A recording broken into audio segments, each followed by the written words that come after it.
How's everybody doing? I am Eric Wright. I am the Democratic candidate for the 2nd Congressional District of Alabama. Some may know me from the newly popular Politics on the Throne, which is absolutely amusing to me, considering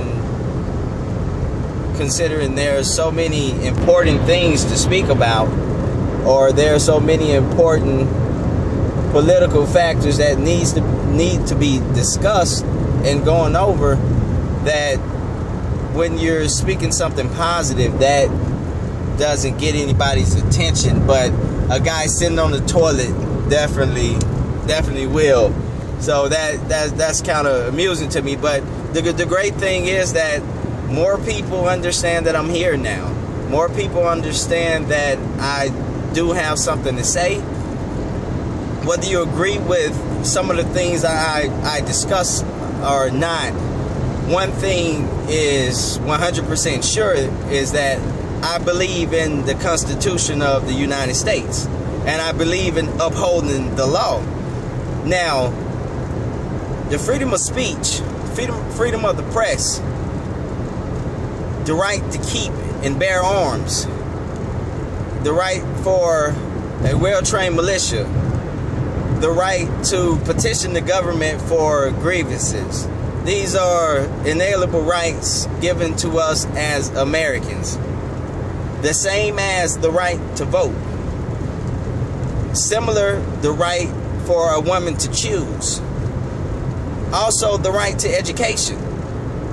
All are inalienable rights given to us by the Constitution of the United States and by law. And by law, I will stand up for all rights given to us. And we have to be careful when we speak about intruding on someone's liberties.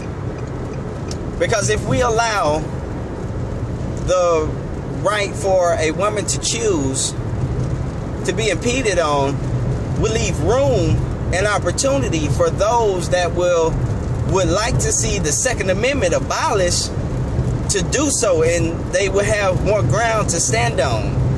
So attack on one right would be attack on all of them.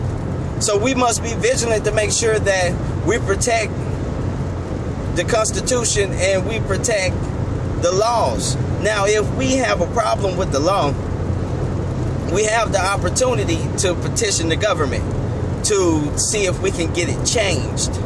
And if we cannot do so, that doesn't make the law irrelevant. That doesn't mean that you can ignore the law. It is law, and that's something that we have to stand by.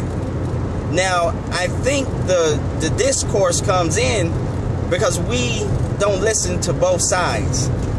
Both sides has very valid arguments. And I think if we stop for a second and get out of our own ideology and get out of our own stubbornness or laziness to do the job of coming to a compromise and attacking the problem at hand. First problem would be violence. Violence comes from a lack of economic opportunity and poor and decline in education. If we want to attack the problem of violence, we should not go about it by intruding on someone's Second Amendment rights. Because the right to keep and bear arms shall not be infringed on. I'm a Southerner, and I'll be the first one to tell you that we love our guns. Now, I don't have to explain, or I don't have to reason with anyone to let them know why I would like and would feel more safe with the 9mm, or a .22 rifle gun, or a .50 caliber weapon. I don't have to explain why I would need that, because it is my right to have that if I so choose, just as the right as a woman to choose if she finds it in her heart and her mind, her psyche, and she's discussed this with her significant other and her physician and God Almighty, whatever decision they decide, it is not up to me, because I am not God, to force her hand. Now back to the topic of violence and stopping violence. We have a huge problem with illegal guns. That first and foremost should be our first order of business. How do we stop the flow of illegal guns? Because many murders, many crimes are committed with illegal guns, and not the law-abiding citizens that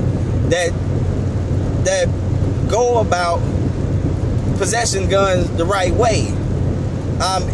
Can we incentivize the public in ways to give these guns back without reciprocity, and they're able to give these guns back to get maybe vouchers for food, maybe vouchers for utility bills and energy bills?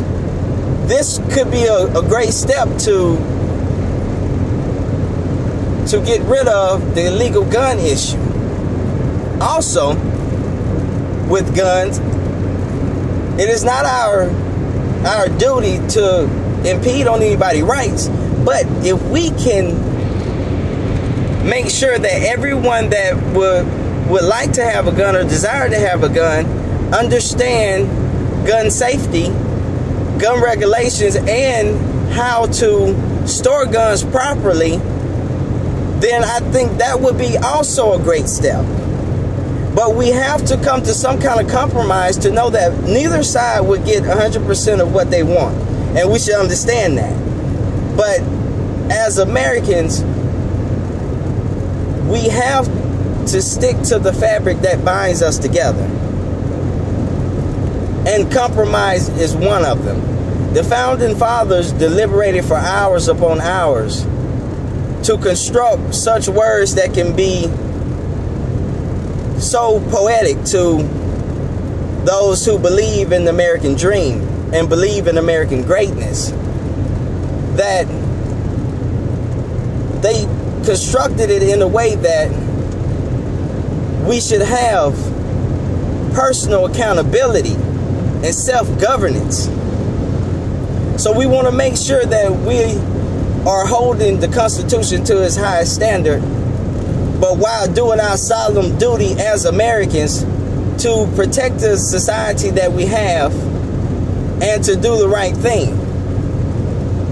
I know that some of this can sound very conservative or very libertarian, but nonetheless, it is American.